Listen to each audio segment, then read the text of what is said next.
Shabbat Shalom, everyone. And I want to thank so much Joyce Rosenzweig and David Fair and Jason Zivick and Rabbi Marisa James. We're a team tonight, and all of us are working together to try and create this holy space. And we so deeply appreciate all of your patience as we're working with the technology and learning how to do it better and better. And we're so grateful for that technology.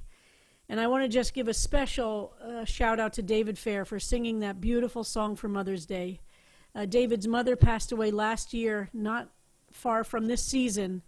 And so we're thinking of her, David, and she would be so proud of you. And we're so moved to have you as a part of our community, honoring her, singing that incredible song. And I know that wasn't easy to get through. So deeply moving to hear you sing it. So thank you, David. Thank you so much.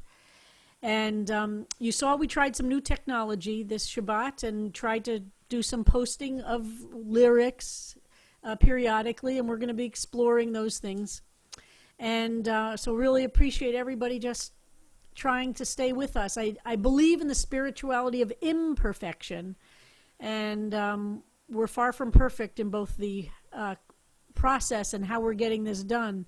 So we know that God is with us no matter what. So it's what it is all about. And I say that indeed for our B'nai Mitzvah tomorrow morning, we're not expecting perfection from you. We're only expecting authenticity. And that is what really matters. So thanks, folks, for also writing in comments. But not everybody I know wants to watch the comments. And I'm told there is a way to turn off the comments and not see them if you just want to watch the service. So maybe somebody could even post how that's done. I don't know myself. But it's possible just to watch the service and not watch the comments. And for those of you who come to Shul to Shmooze, it's okay to keep commenting. And we are going to figure out about getting the Zoom links for everybody for tomorrow. It did get sent out to the congregation in the e-news on Tuesday. And I think it's available if you write to programs@cbst.org, and we'll try and collect the emails if you put them in the comments. The other thing I want to say before I start with the Drashah for tonight is we'd love to see photographs of what your Shabbos setups are like at home. And we're going to start publishing them in our e-news every Tuesday, as we did. We featured a 99-year-old member of the synagogue, the mother of Marcia Melnick, Martha Richheimer. And she's only recently mastered the Zoom technology and Facebook technology. So we posted a picture of her. And every Tuesday we'll post another picture of Shabbos at our various homes. And we would love to collect them. So please send us in, and you can send them to info@cbst.org or at programs@cbst.org, and we're going to collect photographs of what your Shabbos arrangement is, and try and keep the computer in the picture so we can see you actually participating in services. So maybe you could even take a picture tonight. All right, so that's my little announcements, and I do want to thank everybody who's donating to CBST tonight and ever. We are encountering lots of new costs with the technology, as I've said in other Friday nights, and it's costing us about $2,000 a week. So we really appreciate whatever you can do, however small it is, to help make it possible for us to continue reaching all of you via this new world. And I know in the program there's information. We're doing a town hall for members this Monday night about mental health in the time of COVID. And next Monday, a week from Monday, we're going to be doing another update from our president, Greg Passon, and our executive director, how CBST is doing financially. And we're going to let the congregation know how we're going to be handling the high holy days this year. But now some words of Torah from our Parsha and from our season. We are in the Omer, as we've been discussing, the period of mourning, M-O-U-R-N-I-N-G, between Pesach, Passover, and Shavuot. It's 49 days, 7 days of 7 weeks. It's not really clear why it's called a period of mourning, but it is in Jewish tradition. We traditionally don't cut our hair, so that's why it's it's convenient that it's taking place during this season for us. There are other things we don't do because it's a season of mourning. Some men don't shave their beards. And we don't say certain prayers. Things are a little bit different because of this period of mourning. We're told one of the reasons that the Talmud tells us it's considered a period of mourning is that there was a terrible plague that took place in the 2nd century of the Common Era, in the time of Rabbi Akiva. We're told that a plague decimated the Jewish people at that time, and a plague killed many of the intellectuals and the students of Rabbi Akiva, who was the leading, one might say he was the leading rabbi of that period. And we're told during this period of these weeks, 24,000 students of Rabbi Akiva died. And the Talmud struggles with this. Why did this plague even hit them? Why was there a plague at all? And the answer the Talmud gives is very interesting. It says they were punished. The plague, one reason is because they didn't respect each other. They didn't honor each other. And this plague was teaching them a lesson. Well, I'm not so comfortable with that theology, but it is a profound one, and it's one of the places that our tradition points to about the importance of respect. And I have to say, one of the things that so deeply has disturbed me, and I know many of you in this time, are those who continue to go around the streets of New York in crowded places, not wearing masks, not wearing the appropriate gear, and not keeping socially distant spaces. And I think it's a sign of disrespect, and exactly like the students, those who didn't respect that distance, death was the answer. And we are living in a terrible time. As good as we can say that the curve is flattening here in New York City, still there were over 200 deaths yesterday. We're up to 17,000 deaths in New York City. Remember how this city responded when less than 3,000 were killed on the days of 9/11. We're past 77,000 deaths in this country. And worldwide, it's becoming astronomical. And this, we are at a precipice now. If we continue to disrespect each other and disrespect what it'll take to conquer and to master this plague, there will be more deaths. But on the 33rd day of the Omer, which we call Lag BaOmer, and some call it Lag LaOmer, the 33rd day of the Omer, which is this coming Monday night and Tuesday, we're told by our tradition that the plague stopped. And those who were still alive continued to live, and the plague ended.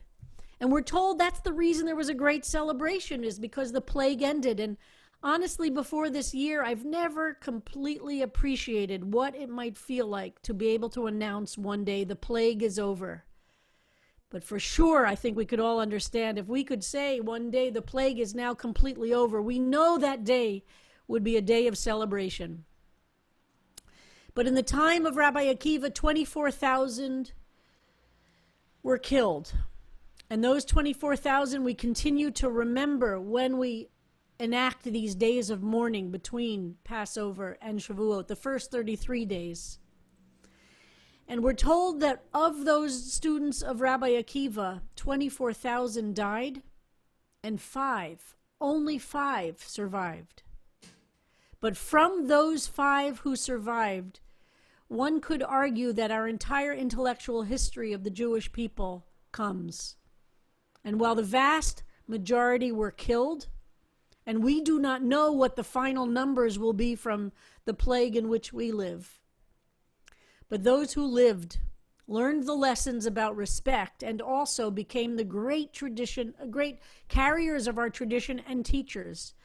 And among them was the most famous of those who survived was Shimon Bar Yochai, who we're taught is the one who wrote the Zohar.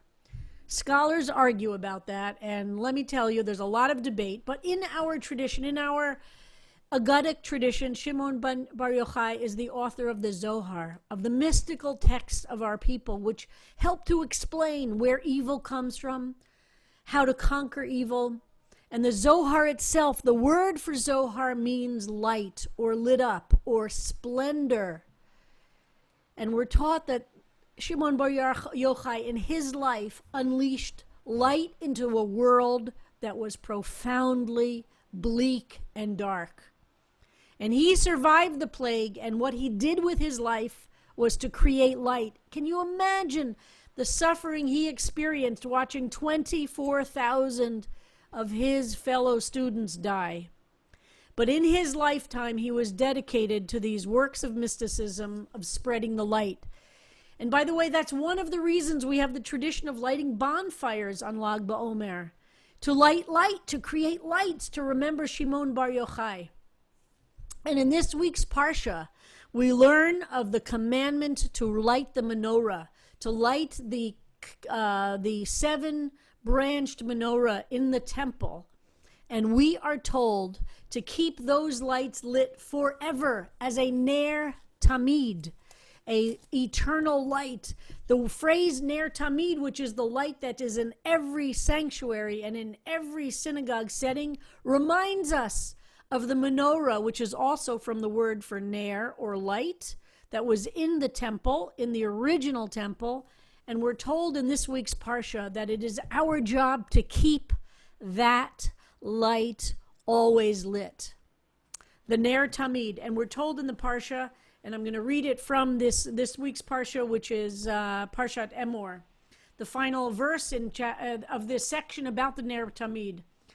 Al ha-menorah ha-tahorah, on this menorah which is so pure, yaroch et hanerot, you should organize or set the lights, lifnei Hashem tamid, before the Holy One forever. That's why we keep a ner tamid in a shul. That's why we have an eternal light, is to remember that we were told in the Chumash itself, in the Sefer Torah itself, that it is our job to keep a light lit all the time. I always think it reminds me of the tradition of a ghost light in a Broadway theater. And I know many of you know of this tradition, but for those who might not know it or haven't heard it, it's traditional when a Broadway show is on and the evening show is over and all the lights in the entire theater are closed and the spotlights are shut and all the lights are shut in the audience and on the stage. The last to leave the building takes a lamp and puts it on the stage and leaves it lit all night long. I don't know if there are any Broadway folks watching tonight, but you know a Broadway person will be very anxious if they find out that the ghost light was not lit all night long. So we have this wonderful Broadway tradition that I like to think comes from our Jewish tradition, but maybe not. But I always have said it had. And that's why I believe in this season of mourning, that we feel so much pressure and sadness, to remember that Shimon Bar Yochai, what he did with his life when the plague ended, which was to create and increase the light. And what this parsha tells us is the same thing of doing it, that we must be the lighters of the ner tamid. We have to figure out where inside each of us is there a light that we need to keep lit, and whose light of our loved ones, of our friends, needs some help being lit. And as Deborah Megdal taught today in her session with so many of you, what does light your light, so to speak? How do you keep your internal ner tamid lit? What are the sources of the light for you? And how do you keep that burning so bright? And I pray for each of you, for each of us imperfect human beings, that we continue to keep the light lit inside of us, that we don't let the darkness of the world snuff out that light. And we need to remember that it is that light that will be necessary in the months and years ahead to keep God's light, to keep God's ner tamid, to keep the ner tamid of the world bright and shining for those who will come after us and those who need it. So I pray for all of you that your light will be protected this week, that you will find sources to keep the light bright, and that you, each of you, will be a light for others in the world. Shabbat Shalom.